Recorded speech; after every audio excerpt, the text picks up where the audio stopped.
Les damos la bienvenida a este seminario, a esta mesa de encuentro entre algunos colegas de la Sociedad Iberoamericana de CRM, enfocados en el relacionamiento con clientes, al que denominamos retos, desafíos y oportunidades sobre la experiencia del cliente a partir de esta crisis COVID-19. Vamos a estar intercambiando con José Carlos Yamagoshi de Perú, Marta Lucía Restrepo de Colombia, con Hugo Bruneta de Argentina y yo, quien les habla, Gabriel Budiño de Uruguay.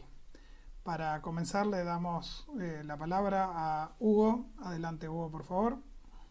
Somos todos cofundadores de la Sociedad Iberoamericana de CRM, faltan por supuesto muchos más amigos y colegas, pero bueno, pero queríamos empezar a darles algo y empezar a transmitir un poco cómo vemos el panorama desde el punto de vista, obviamente, desde la experiencia del cliente, desde la gestión de las relaciones con el cliente y en definitiva del marketing personalizado one-to-one. Este aparato lo que hace es conectarse a su celular y mediante una plataforma que tiene de algún material muy sensible, como algunas silicones o algo parecido, uno puede transmitir un beso a distancia.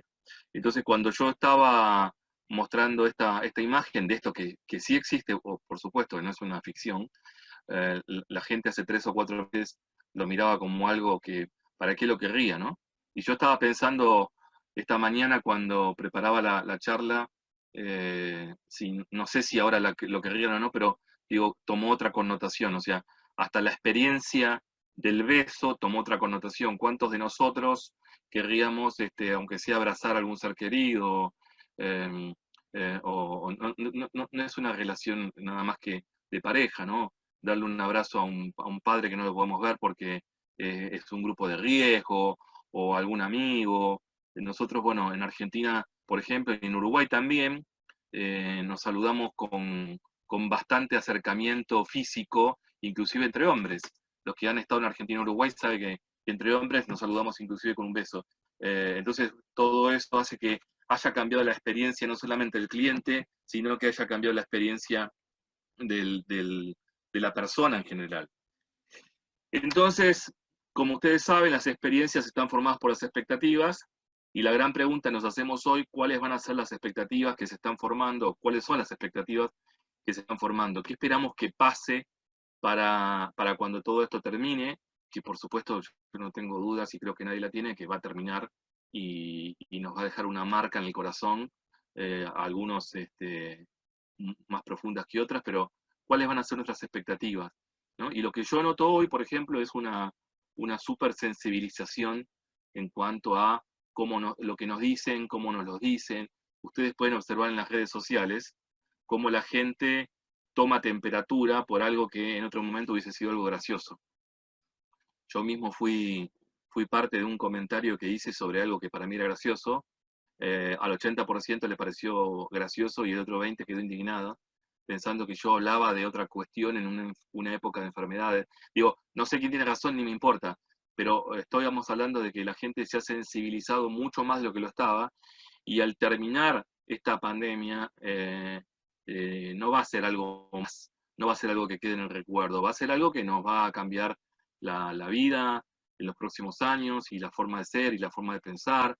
La mayoría supongo que nos vamos a volver un poco más tolerantes, porque después de lo que vivimos vamos a pensar que lo que se viene no es tan dramático, y otros estarán menos tolerantes porque, bueno, cada uno reaccionará de un modo diferente. Entonces, las expectativas que forman las experiencias van a ser diferentes. Nos estamos acostumbrando a utilizar medios de comunicación online, ¿sí? Las universidades están trabajando sobre clases online y programando clases online, y alguno que hace futurología por ahí dice, bueno, las clases presenciales probablemente no vuelvan a ser como antes y haya un mix. Es muy probable, no lo sé.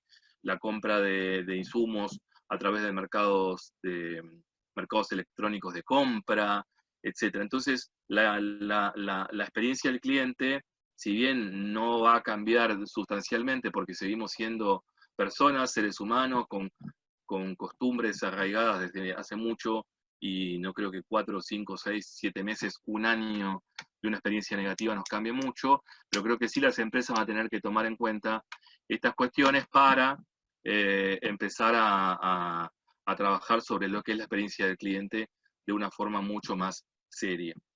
Entonces, algo que es importante mencionar, que lo que más fideliza, por lo general, es quitar un dolor al consumidor, ¿no? Por encima de lo lindo, lo novedoso, lo inesperado, quitar dolores. Dolores no físicos, aunque sí podrían ser los físicos también, ¿no? Uno ve las largas colas que puede haber en las calles para comprar algún insumo o alguna compra de víveres. Entonces, bueno, finalmente nos van a doler hasta las piernas. Pero yo no hablo de ese dolor, sino que hablo de un dolor emocional. Y las empresas de todos los tamaños, de todos los sectores de la economía, van a tener que estar muy, pero muy atentas a esta cuestión y empezar a entender que lo que antes podía ser una tontería, ahora ya no lo va a ser porque estamos mucho más sensibilizados. En definitiva, siempre yo particularmente, mi idea es que el precio es una variable importante, pero no es la principal, y creo que ahora todavía va a ser más marcada la diferencia. Algunos estarán pensando mientras yo digo esto, bueno, pero también vamos a tener menos plata. Sí, un tiempo, y eso creo que se va a acomodar, el mercado se va a ir acomodando porque es una cuestión del mundo entero, y creo que cuando le pasa algo al mundo entero se acomoda mucho más rápido que cuando le pasa a un país. Nos vamos a acostumbrar a las nuevas eh, economías rápidamente, pero lo que no creo es que quedemos menos sensibles que antes y vamos a tener que trabajar en los dolores del cliente en cualquier parte del proceso de servicio. Entonces, expectativas, percepciones para formar la nueva experiencia, y creo que ahí está el secreto de todo esto que estamos viendo. Amazon, Google y otras plataformas lanzaron hace bastante tiempo un modo de comprar a través de un aparato, ¿no? En el que yo le hablo. Bueno, ustedes, el que tiene Mac, o perdón, iPhone, sabrá de Siri, y está el Google, el Amazon Echo, y en el Android hay otro sistema que se me acaba de ir el nombre, etcétera, donde nosotros podemos hacer cualquier compra. Podemos comprar víveres, podemos contratar un seguro, pagar la tarjeta de crédito, activar la alarma de la casa o de la oficina. Entonces eso hace que la experiencia hoy sea más omnicanal que nunca, ¿sí? Tenemos la cuestión presencial, que yo particularmente creo que eso nunca va a finalizar, porque somos seres humanos que nos gusta interactuar y ver y respirar y sentir el viento en la cara y emocionarnos, etc. Pero también hay una parte que probablemente se automatice y vamos a tener que trabajar en esa experiencia desde otro punto de vista. Vamos a tener que tener presente que el tiempo para impactar al cliente va a ser mucho menor y que no hay forma de equivocarse. Cuando nos equivocamos, vamos a estar afuera mucho más rápido que en la actualidad. Todos los sectores se van a ver afectados, obviamente, de un modo u otro. Algunos dirán, bueno, pero el turismo mucho más. Yo no lo sé, pero trabajar en experiencias del cliente en todos los rubros creo que fue un gran negocio desde hace mucho tiempo, mucho antes que la pandemia, y sinceramente me parece que fue una cuestión obviada por las empresas, ¿no? Como algo que podía esperar, y estoy seguro que ahora ya no puede esperar absolutamente más. Creo que no es tiempo de decir, tenemos que trabajar en la experiencia del cliente, es importante, no es importante, ya está. Este va a ser un clic en las vidas personales, en las vidas sociales y en las vidas empresariales y como clientes y como consumidores, ¿sí?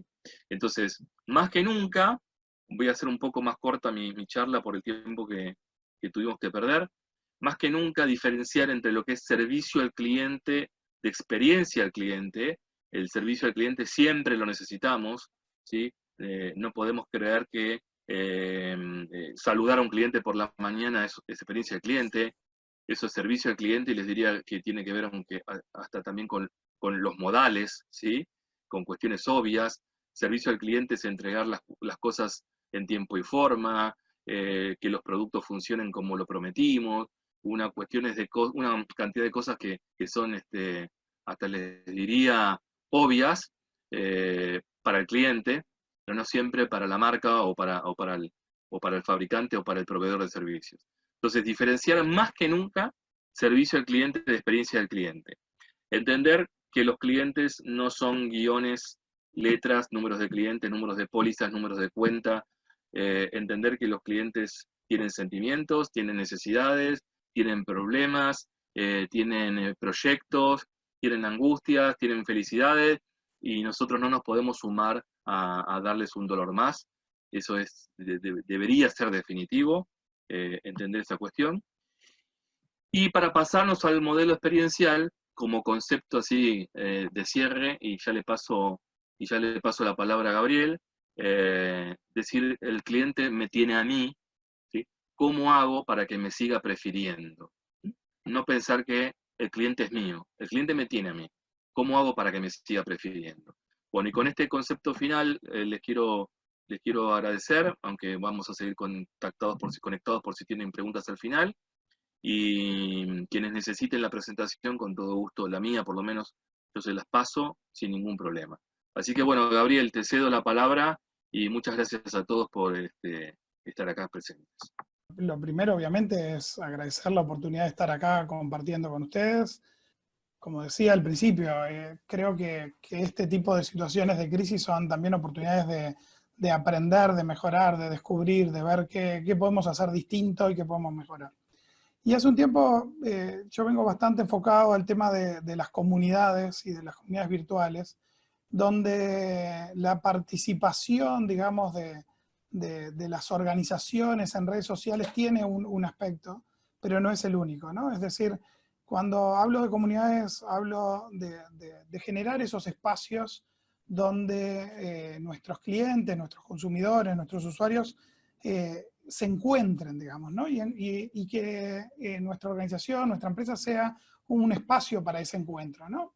Y eso implica, si hay una comunidad, implica autoidentificarse, implica una cierta repetición del contacto, implica que haya una familiaridad recíproca, que implica no solo, digamos, compartir la compra de un producto, sino compartir conocimiento, compartir emociones, un espíritu de solidaridad entre pares, ¿sí? ¿Y por qué esos elementos de comunidad se pueden llegar a dar en torno a una empresa? Y bueno, obviamente esto no es una página de Facebook donde nuestros clientes ponen me gusta o donde nos siguen en busca de promociones, ¿no?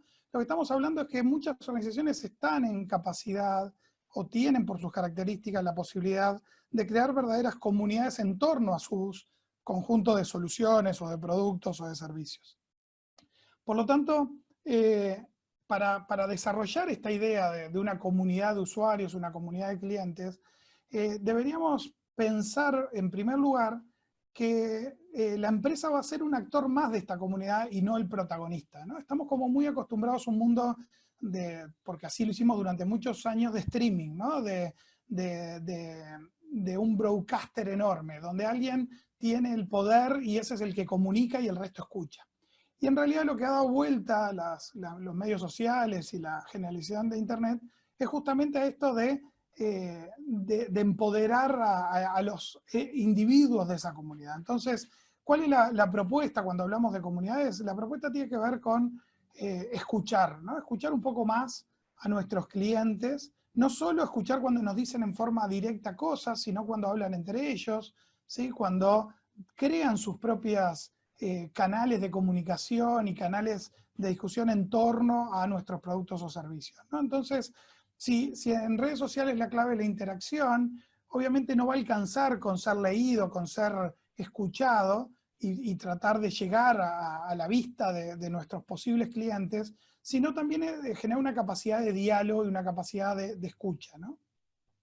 Lo que queremos hacer en esas comunidades de conjunto de personas que pueden estar interesadas en nuestros productos o servicios, o comunidades que están creadas en el entorno de nuestros productos y servicios o de nuestra categoría, va a ser escuchar para entender, para conocer, para interactuar y obviamente finalmente para hacer un aporte de valor, ¿no? Entonces, creernos que tenemos todas las respuestas, que somos nosotros y nuestra marca la que dice la verdad, cuando no aceptamos que nos cuestionen, cuando a las empresas no les gusta que sean cuestionadas en medios sociales, cuando no aprovechamos el conocimiento de esa comunidad y cuando no establecemos lazos los integrantes de esta comunidad, obviamente estamos en una situación de problema, estamos en una situación de no entender las nuevas reglas de juego, ¿sí?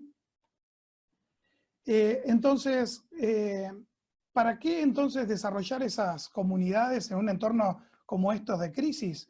Y bueno, porque en realidad podemos pensar en otros abordajes de nuestros productos y servicios, y eso es como que la primera razón para encarar esto, es decir, encontrar en la comunidad cómo podemos hacer para agregar ese valor. Es decir, si nosotros vendíamos ofreciendo un servicio de una determinada manera o vendiendo un conjunto de productos, podemos escuchar a la comunidad para encontrar que en una situación de crisis sus necesidades pasan por otro lado y ver cómo podemos colaborar con esa comunidad, cómo podemos agregar valor de la manera que la comunidad lo necesita. Y la otra cosa que podemos hacer, y eso es un tema que es mucho más importante todavía, es ver cómo podemos soportar durante una época, durante un momento de crisis, cómo podemos darle soporte a esa comunidad para que sea la propia comunidad la que desarrolle las soluciones que necesita. Si nosotros somos articuladores de una buena comunidad de clientes, de prospectos, de seguidores de un segmento, de un tipo de servicios o de un tipo de productos, y somos dinamizadores de esas actividades en forma comunitaria para afrontar problemas nuevos, porque obviamente en situaciones de crisis lo que tenemos son nuevos problemas y las soluciones difícilmente vengan de la orgánica de una organización, a lo mejor lo que tenemos que hacer es apoyar a esa comunidad para que desarrolle sus propios vínculos, sus propias herramientas. Por lo tanto, vamos a tener que trabajar en reforzar los vínculos, en desarrollar empatía y cercanía, conocer realmente quiénes son y qué hacen estos integrantes de esta comunidad de clientes, y obviamente hacer llegar a propuestas de valor únicas para cada persona, ¿no? Eso sería nuestro óptimo. Y el otro elemento que es importante es que cuando uno logra desarrollar una comunidad de clientes, cuando uno logra ese conocimiento de clientes en profundidad, seguramente tenga que una herramienta muy poderosa para cuando salgamos de la crisis. Porque obviamente una cuestión es cómo me preparé antes para una crisis, obviamente nadie se preparó para esta crisis, pero si desarrollamos comunidades podríamos haber estado preparados mejor para manejar cualquier tipo de crisis, principalmente las vinculadas a comunicación. Pero después estaba lo que venía hablando recién, que es durante una crisis cómo apoyarnos en esta comunidad para sostener a la comunidad y para desarrollar propuestas de valor nuevas con las necesidades que tiene esta comunidad en el momento de crisis. Pero también estas mismas comunidades son elementos fundamentales para cuando vayamos a salir de las crisis. Porque lo que es un hecho es que de esta crisis vamos a salir. Y ya quienes vivimos en el Río de la Plata lo vivimos en el año 2002 de manera muy fuerte. Entonces, ¿qué hacían las empresas o qué hicieron las empresas después del 2002? Otra vez salir a captar clientes nuevos, y captar clientes nuevos con marketing tradicional del estilo, no los conozco, les ofrezco algo para que me conozcan y les ofrezco algo para encantarlos, enamorarlos y cautivarlos y hacerlos clientes. En cambio, cuando uno tiene una buena información de los clientes, y si tiene clientes que lo abandonaron en la crisis por problemas económicos, como los que van a estar surgiendo estos días en muchos de nuestros países, si tenemos esa información, una vez pasada la crisis, vamos a poder abordar a esos mismos clientes que durante un tiempo no nos compraron, que durante un tiempo no usaron nuestros servicios o nuestros productos, pero que nos conocen, que saben del valor que podemos aportar, y si lo vamos a buscar con la comunicación correcta, basados en ese conocimiento de comunidad de clientes, vamos a poder no solo salir nosotros más rápidos como empresa de la crisis, sino también ayudar a nuestros clientes a volver a los niveles de servicio y a los niveles de atención que tenían previo a esta crisis. Conclusión: preparar a nuestras empresas y pensar en desarrollo de comunidades que nos ayuden a afrontar este tipo de situaciones también en el futuro, porque si hay algo que estamos seguros es que estas situaciones de entorno cambiantes, de entornos VUCA, van a seguir ocurriendo. Bueno, prepararnos para eso desarrollando buenas comunidades de usuarios, de clientes, de consumidores, ¿sí? Con participación activa, con involucramiento real, con empatía. Aprovechar esas comunidades durante las crisis para hacer propuestas de valor acordes a las necesidades de nuestros clientes en ese momento, pero también para soportar o darle viabilidad a proyectos que surjan de las propias comunidades, porque eso desarrolla un vínculo fuerte con nuestros clientes. Y tercero, tomar toda esa información para salir a recuperar los clientes una vez que pasemos estas crisis. Ese es el enfoque que quería aportarle para esta reflexión, para estas ideas, y si bien voy a volver a eso después, seguramente a partir de alguna pregunta, quería pasarle la posta a Marta Lucía, que ahí... Ahora sí, tenés micrófono, Marta, bienvenida. Gracias, Gabriel, y saludo a todos mis colegas y amigos de la Sociedad Iberoamericana de CRM. Particularmente quiero darle un enfoque a hipótesis, hacia el enfoque de la perspectiva de lo que podría llegar a suceder en este momento. Primero que todo, ¿de qué contexto venimos? 20 años que podemos recapitular han estado ilustrados con experiencias muy complejas, por ejemplo, el virus del oeste del Nilo, SARS, la gripe aviar, cólera, la fiebre porcina, el ébola, el Zika y ahora el COVID. Estas experiencias en distintos territorios nos permiten a nosotros hoy tener 3 activos de conocimiento a nivel de gestión: riesgos, aprendizajes y actuaciones. Estas actuaciones las podemos dividir en 2 líneas, desde el punto de vista de la política pública y desde el punto de vista empresarial. El 90% de las organizaciones del mundo lo constituyen las empresas, entonces ese rol sin duda alguna tiene una relevancia enorme en todo lo que significa la recuperación de ese futuro que comienza hoy. La política pública, en su haber y entender, se ha concentrado fundamentalmente en la implementación de medidas de todo tipo. Medidas como suspender pagos hipotecarios, arrendamientos, servicios públicos, diferir impuestos, proveer préstamos a las empresas, capitalizar, reducir horas de trabajo, generar liquidez, con objetivos clarísimos. Primero, proteger la vida. Y segundo, incrementar la resiliencia social y económica. Desde el punto de vista gobierno, esa política la estamos viviendo y experimentando en todos estos países. En más de 190 países del mundo estamos dentro de esta escuela y estos aprendizajes. Pero ¿qué pasa con las empresas? Postulo 3 hipótesis que obviamente derivan de que lo anterior funcione adecuadamente en los próximos 3 meses. La primera hipótesis, alineada con lo que Hugo y Gabriel decían, es: las personas tendrán un comportamiento totalmente disruptivo en cuanto al consumo de bienes y servicios a partir del mañana. De mañana a las 8 de la mañana. Esto lo estamos observando ya desde una mirada, cambio de valores, y una segunda mirada, cambio de rutinas en las formas de comprar. Algunas han generado muy notables beneficios, especialmente en la administración de la economía del hogar. El cambio de valores nos lleva a ver un consumidor que pasa de la inmediatez a la previsión, que pasa de la anomia a la solidaridad y que pasa de un nivel de indiferencia total, egoísmo, hacia unidad y consideración en el otro. Esto obviamente va a afectar la manera como nos relacionamos con los productos y servicios. El segundo elemento para confirmar y argumentar esta hipótesis tiene que ver con el cambio de rutinas en la forma de comprar. Parece que aparece una nueva regla.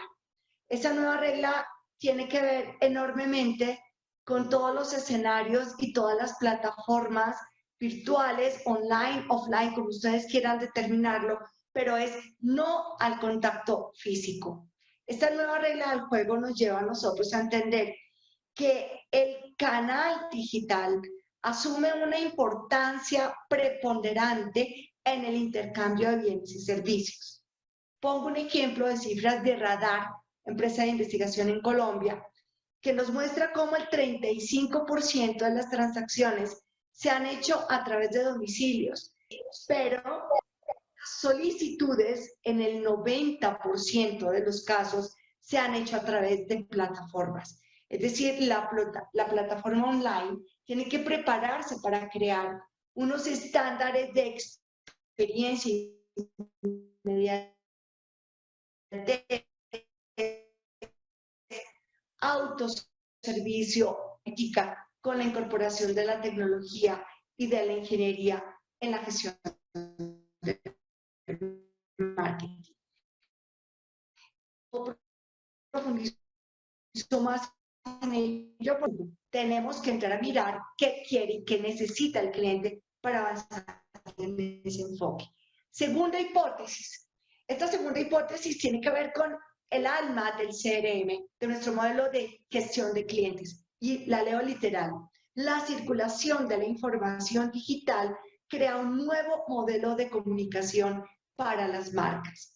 Y esto adicionalmente tiene un componente supremamente ácido para lo que es la economía de América Latina, incluyendo, por supuesto, a México, y es el marketing social.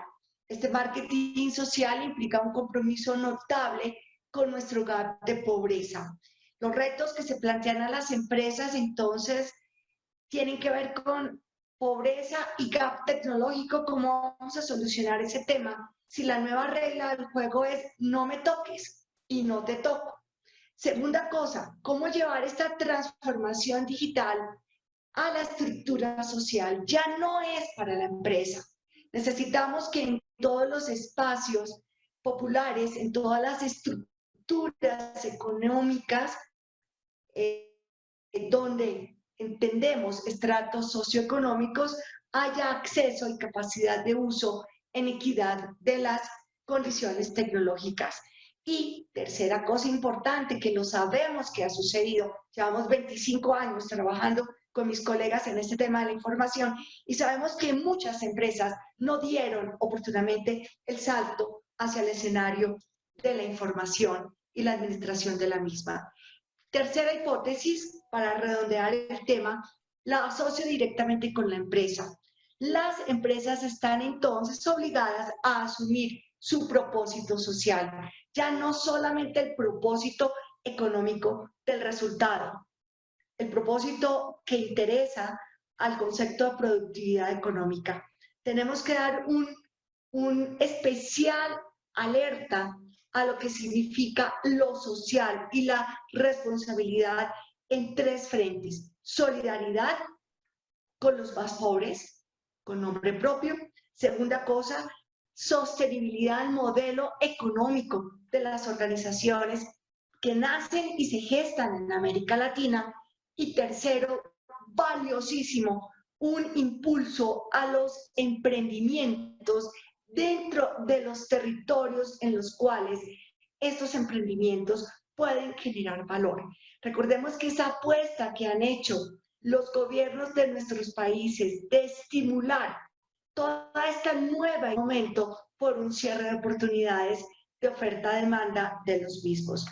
Concluyo diciendo simplemente que este es el momento para mirarse, no solamente las personas, como lo estamos haciendo en el silencio de las distintas cuarentenas de nuestros países, también al interior de las organizaciones y empresas que tienen que replantear su manera de conectar con esta nueva condición y esta nueva formulación de orden económico. Esos son los puntos que quería plantear, Gabriel. Muchas gracias. Cedo la palabra al siguiente. Gracias, Marta. Lucía, estaba José Carlos ya por ahí preparado para hacer su intervención. Yo quisiera un poco comenzar con esta escena, que es creo que la escena de lo que tenemos vista digamos, a la vía pública, podemos hacer de vez en cuando para poder pensar que no estamos en una caja cerrada, ¿sí? Pero cuando hemos estado en esta cuarentena, también podemos percibir, incluso por los medios, que hay algunas cosas positivas, ¿no? Que, por ejemplo, en Lima, que ustedes saben, es la capital que tiene, la única que tiene mar en la costa, digamos, del oeste, han vuelto las aves a las playas, ¿sí? Quizás porque ya no están los humanos, no están los limeños. Es más, en la playa, una de las playas hemos visto delfines, lo cual era imposible a estas alturas. Y bueno, en el mundo Venecia se ve cristalino el mar, ¿no? Eso es dentro de esta crisis, la parte positiva, ¿no? Pero también hay otros temas que nos hemos desacostumbrado o nos habíamos olvidado, ¿no? Por ejemplo, de jugar en casa con nuestra familia, de comer en casa, ¿sí? Eventualmente de cocinar, de preparar nuestros propios alimentos, ¿sí?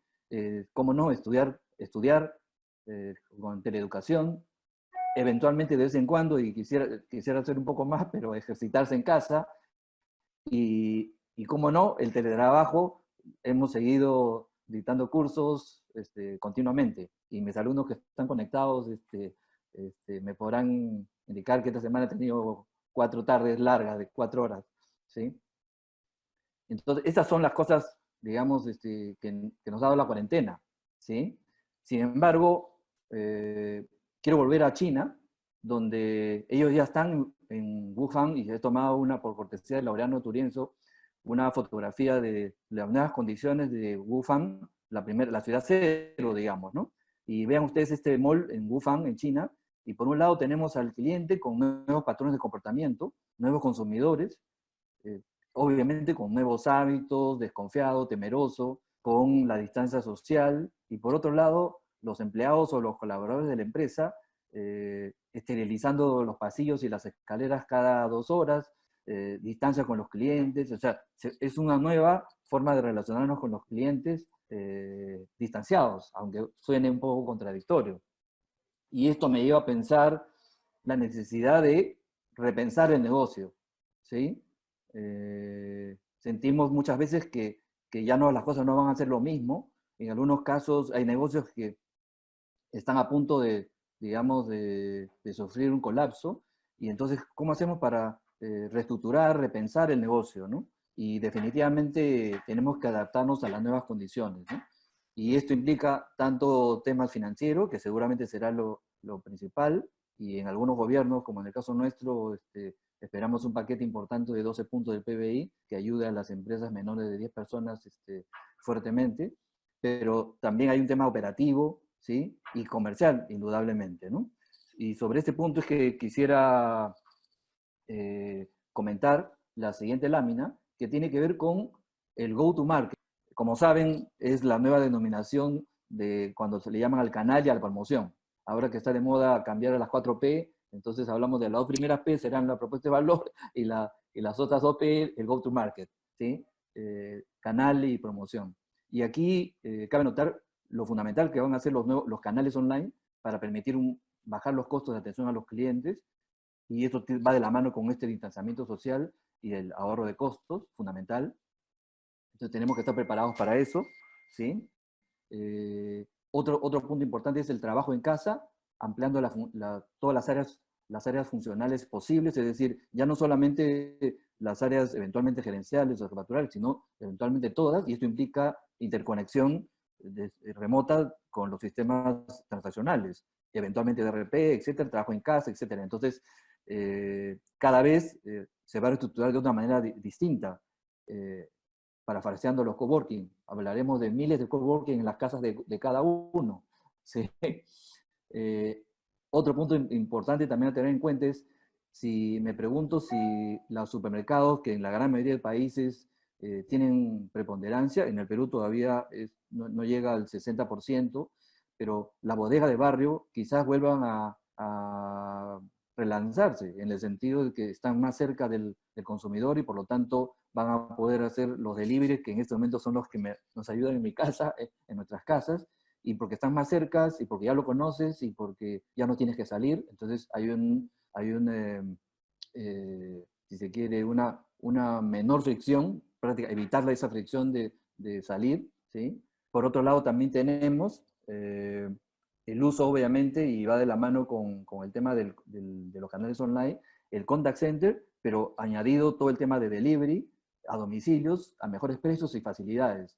Y obviamente, si hablo de facilidades, seguramente el área de créditos y cobranzas tendrá que tomar nuevamente el impulso, porque el hecho de dar facilidades implica también una responsabilidad de lo que estamos entregando en el mercado, ¿sí?